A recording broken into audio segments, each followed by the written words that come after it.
ওম অখণ্ড সংহিতা বা শ্রী শ্রী স্বামী স্বরূপানন্দ পরমহংস দেবের উপদেশ বাণী সপ্তদশ খণ্ড। শৈলবালা সেনগুপ্ত। ছেলেরা চলিয়া গেলে শ্রীযুক্ত শৈলবালা সেনগুপ্ত জিজ্ঞাসা করিলেন, বাবামণি, আপনাকে কি পুপুনিকে আশ্রমটি গড়তে খুব কষ্ট করতে হচ্ছে? শ্রী শ্রী বাবামণি বললেন, কষ্টের কি মা শেষ আছে?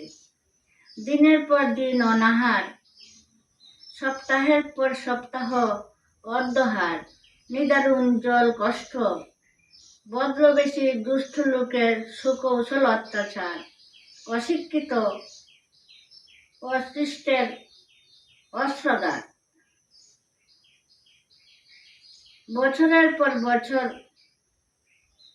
ব্যাপে গুপ্ত আঘাতের ছুরিকার আতঙ্ক, বিষাক্ত সর্পকুলের উদ্যত ফনা, সব কিছুর মাঝখান দিয়ে আমি আমার পুপুনিকে আশ্রমটি গড়ে তুলে চলেছি। কিন্তু এখানে শেষ নয়। কর্মী রূপে, শিষ্যরূপে, সহকারী রূপে যাহারা সঙ্গে বাস করছেন তাহাদেরও কতজনের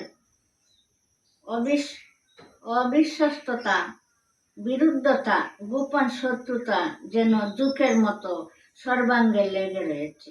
জানি এসব সাময়িক, কিন্তু এতে কার্যবিঘ্ন ঘটে। তবু নীরবে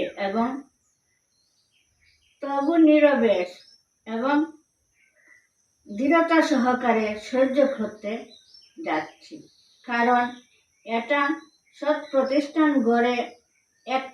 প্রতিষ্ঠান গড়ে তোলা সহজ কথা নয়।